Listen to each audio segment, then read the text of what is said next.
اعوذ باللہ من الشیطان الرجیم بسم اللہ الرحمن الرحیم وکلما بعد الفقیہ عن عصر النص تعددت جوانب الغموس الی آخرہ۔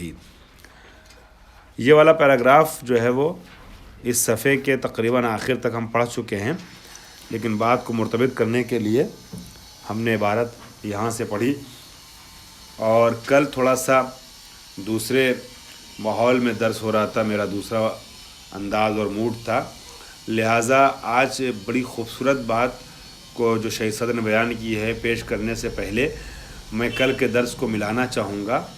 اور یہ میں نے کل عرض کیا تھا کچھ کلمات اس کا آپ نے معنی لکھ دیا ہے تو اچھی بات ہے، نہیں تو لکھ لیجئے گا، میں ایک بار اور دہرا رہا ہوں۔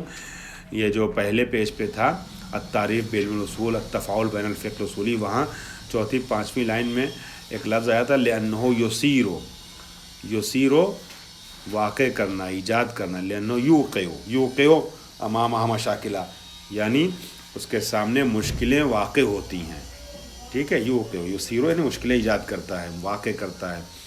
یا مثال کے طور پہ احزان کا میں نے ترجمہ آپ سے بتایا تھا، ریپیٹ کر رہا ہوں جس نے لکھا ہو، آغوش، ٹھیک ہے،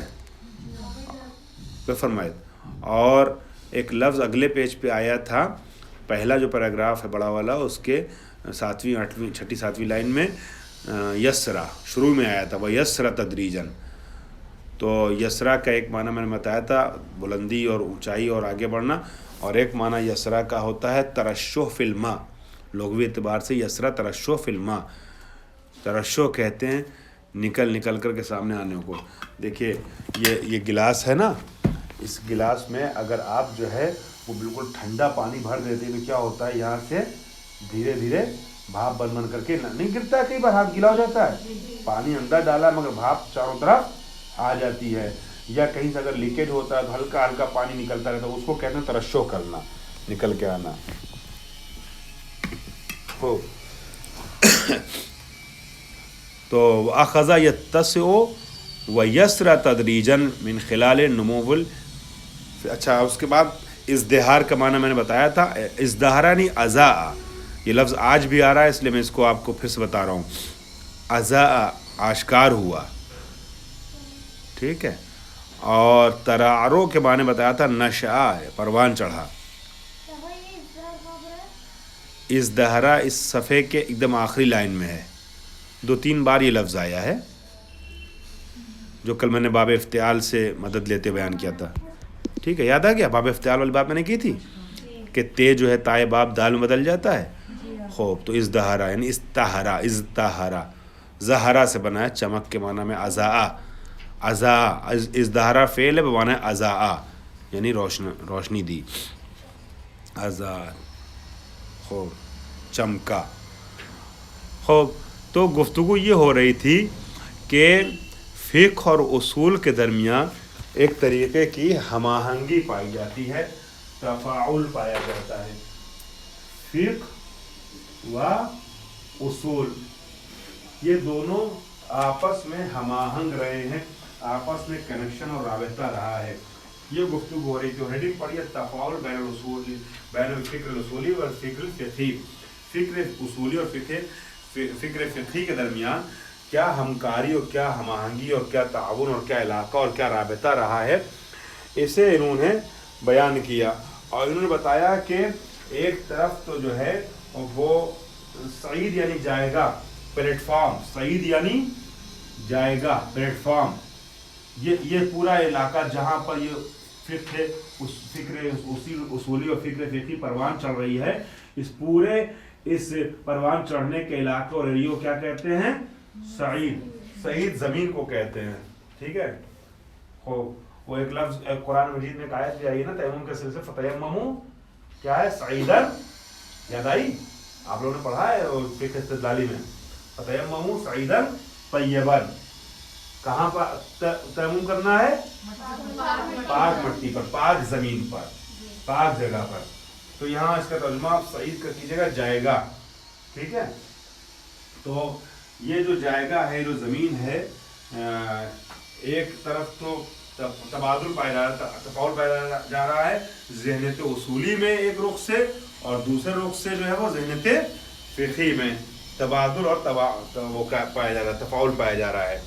خوب، اس کے بعد پھر فرما رہے ہیں کہ اب جب مشکلات آتی چلی گئی اس معاملے میں، اجتہاد کے معاملے میں، تو پھر نظریہ اس کے حل کے لیے نظریات عمومی وضع کیے جانے لگے، اور جتنا زیادہ جو ہے وہ نظریے کی بحث دقیق ہوتی تھی، اتنا ہی جو ہے وہ تطبیق یعنی فقہ کی بحث بھی دقیق ہوتی تھی اور توجہ طلب ہوتی تھی، اور جتنا ہی فقہ کا دائرہ وسیع ہوتا تھا اتنا ہی جو ہے وہ اصول کا دائرہ وسیع کرنا پڑتا تھا۔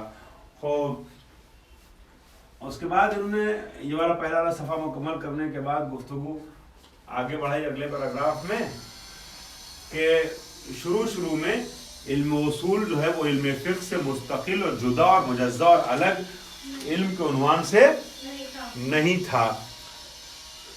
بعد میں جیسے جیسے افق تفکیر فقہی جو ہے نا اس نے وسعت پیدا کی، افق سمجھ میں آ گیا تو میں نے بتا دیا تھا افق کے بارے میں کافی تفصیل، تو افق جو ہے آسمان، جیسے جیسے افق تفکیر فقہی وسیع ہوتا چلا گیا ویسے ویسے وہاں پر اصولی خطوط بھی ہم کہہ سکتے ہیں، لائن البتہ خیط ہے، خیط بھی اسی کو کہتے ہیں جو ایک وہ سفیدی یا سیاہی سرخی کے اطراف میں نظر آتی ہے، تو جیسے جیسے افق بڑھتا چلا گیا ویسے ویسے ہم کو اس کے خطوط بھی، اصول کے بھی خطوط وہاں پر نظر آنے لگے، یعنی جیسے جیسے علم فقہ بڑھتا چلا گیا ویسے ویسے علم اصول بھی بڑھتا چلا گیا۔ اور اب اس کے بعد کیا ہوا، علم اصول کو فنفصل علم اصول کو الگ سے جدا طور پہ بحث اور گفتگو اور ڈسکس کا مرکز قرار دیا گیا، اور پھر اس سلسلے میں الگ سے کتابیں تالیف اور تصنیف کی جانے لگیں، ٹھیک ہے۔ خوب، وَكُلَّمَا بَعُدَ الْفَقِيهُ عَنْ عَصْرِ النَّص، اور جیسے جیسے فقیہ زمان پیغمبر سے، عصر نص سے، نص یعنی احسن، نص کہتے ہیں روایت اور حدیث کو، نص کہتے ہیں روایت اور حدیث کو یہاں، اور عصر نص کہتے ہیں نبی اور امام کے زمانے کو۔ خوب، فی الحال ہم عصر نص نبی کے زمانے کو کہہ رہے ہیں، سنی شیعہ دونوں کو دماغ میں رکھیں تو جتنا زیادہ عصر نص سے ہم دور ہوتے چلے گئے، ٹھیک ہے، اتنا ہی زیادہ فقہی مسائل میں پیچیدگیاں آنے لگیں، ٹھیک ہے، غموس، پیچیدگیاں اس میں کیا ہو گئیں، بڑھنے لگیں، اور فجوات یعنی گڈھے اور چول و چال جس میں انسان گر جاتا ہے پھنس کر کے، اوبڑ کھابڑ، یہ ساری چیزیں فقہی زمین پہ کیا ہوتی چلی گئی، آتی چلی گئی یا بڑھتی چلی گئی بود زمانی کے نتیجے میں۔ بس پہلے سے زیادہ سے زیادہ احتیاج اور ضرورت پیش آئی، کس بات کی ضرورت پیش آئی، قواعد کو وضع کیا گیا، قواعد عامہ کو وضع کیا جائے تاکہ ان مشکلات کا علاج کیا جا سکے، اس کو پر کیا جا سکے، ان فجوات کو، گڈھوں کو اور غموس و پیچیدگیوں کو دور کیا جا سکے۔ اب ضرورت پیش ہے بقول آپ کے علم اصول کی تاریخی نقطہ نگاہ سے، تاریخی اصل یعنی تاریخی حیثیت سے، تاریخی رخ سے یہاں پر ضرورت پیش آتی ہے، اس معنی میں کہ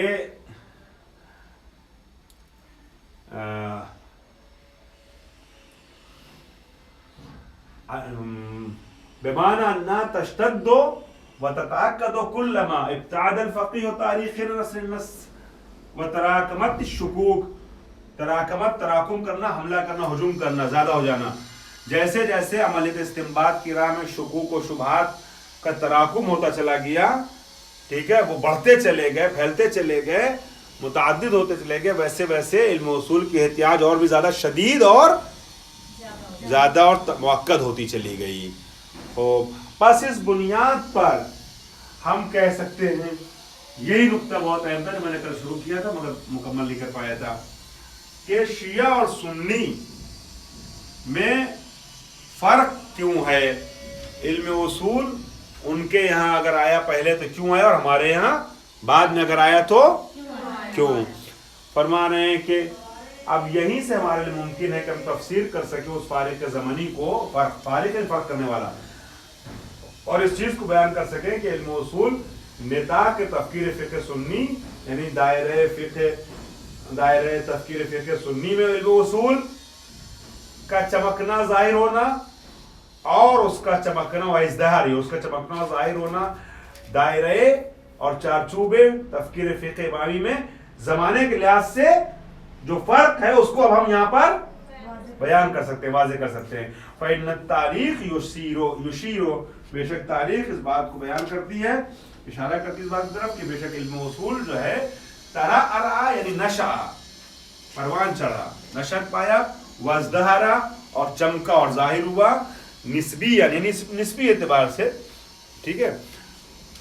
کہتے ہیں نا کہ ایسے تو بہت زیادہ دیر میں علم اصول شیعوں کے پروان نہیں چڑھا ہے، شیعوں کے ابھی 1300-1400 سال ہو گئے، مگر نسبی یعنی سنیوں سے اگر ہم مقایسہ اور کمپیریزن کریں تو نسبتاً ذرا سا ہمارے یہاں بعد میں ہے۔ خوب قبل ترارعہ و ازدہارہ فی نطاقنا الفقہی الامامی، سنیوں کے ہمارے یعنی فقہ امامی میں علم اصول کے چمکنے اور پروان چڑھنے سے پہلے کیسے اہل سنت میں ہو گیا، اب اس کو ہم واضح کر سکتے ہیں۔ تو کیسے واضح کریں گے؟ سنیے، وذالکا، ذالکا یعنی یہ تفسیر اس طریقے سے پیش ہو سکتی ہے، ذالکا سے مراد جس کا مشاہدہ ہے وہ تفسیر ہے یا فارق زمانی کیسے فرق ہو گیا دونوں میں، اس کی تفسیر ہم اس طریقے سے پیش کر سکتے ہیں۔ ذالکا لأن، اس لیے ہے کہ لأن المذہب السنی کان یزعم انتہاء عصر النصوص بوفات النبی صلی اللہ علیہ وآلہ وسلم، چونکہ سنی جو ہیں وہ یہ سمجھتے تھے کہ عصر نص کا خاتمہ کب ہو گیا؟ نبی کی وفات سن 11 ہجری میں عصر نص کا خاتمہ ہو گیا، سنی یہ سمجھتے تھے، چونکہ ان کے اعتبار سے اس رہبری کا سلسلہ منقطع ہو گیا جس کا کنیکشن کس سے تھا؟ وحی الہی، احسنتم، اللہ سے۔ فحین اجتاز الفکر الفقہی السنی القرن الثانی کان قد ابتعد، اجتاز یعنی عبور کیا، گزری، فحین اجتاز الفکر الفقہ، دیکھیں کتاب جو ہے نا، جب کلاس ختم ہوتا ہے ایک ترم مکمل ہو جاتا ہے تو کتابوں پہ یہاں نام لکھا ہوتا ہے، جیسے شہید حسینی لکھا ہوا ہے، ویسے کسی پہ آسیہ اکادمی ہوا، کسی پہ ادیبہ زیدی ہے، کسی پہ فلاں ہے، کسی پہ فلاں ہے، کسی پہ مریم، کسی پہ زہرا، کسی پہ کچھ، سب کا نام کیا لوں میں، تو یہ نام لکھتے ہیں۔ اب جب ترم ختم ہو تو اس کے بعد جو ہے وہ دیکھا جاتا ہے، استاد اگر مراجعہ کرنا چاہے سب کی کتاب کھول کے تو دیکھ کر کے استاد جو ہے وہ سمجھ جاتا ہے کہ کس نے اپنی کتاب پہ حاشیے بنائے ہوئے ہیں اور کس نے بالکل نہیں بنائے ہیں، تو سمجھ میں آتا ہے کہ جس نے حاشیے بنائے ہیں اس نے اس کا مطلب استاد کی باتوں کو غور سے سنا ہے۔ ہاں اب ایسا نہ ہو حاشیہ بنانے کے چکر میں یہاں استاد جو بولتا رہے اس کو گم کرتے چلے جائیں۔ خیر الامور اوسطھا، بہترین امر جو ہے کیا ہے؟ درمیانی راستہ ہے، بہترین راستہ ہو، تو لہذا جو لوگ کتاب پہ لکھ رہے ہیں وہ صحیح کر رہے ہیں۔ ہاں البتہ یہ بھی صحیح ہے کہ ہماری بات بھی ادھر سے سننے کی ضرورت ہے، توجہ ادھر بھی رکھنے کی ضرورت ہے۔ فحینا اجتازہ، میں نے کیا لکھوایا آپ لوگوں کو؟ اجتازہ یعنی فحینا اجتازہ، ابھی لکھا آپ لوگوں نے نا اجتازہ، ابھی میں نے بولا تو آپ لوگوں نے کسی نے لکھا نہیں، اجتازہ نے عبور کیا، گزرا، ٹھیک ہے۔ تجوز کہتے ہیں گزر جانے کو، ٹھیک ہے، پار کر جانے کو، اجتازہ جس نے پار کیا، جو گزرا۔ فحین اجتاز الفکر الفقہی السنی القرن الثانی، قرن کہتے ہیں صدی کو، جب فکر فقہی سنی نے دوسری صدی کو پار کیا، دوسری صدی سے فقہ سنی گزرنے لگی، فقہ سنی، تو کیا ہوا؟ کان قد ابتعد عن عصر النصوص بمسافت زمنیت کبیرت،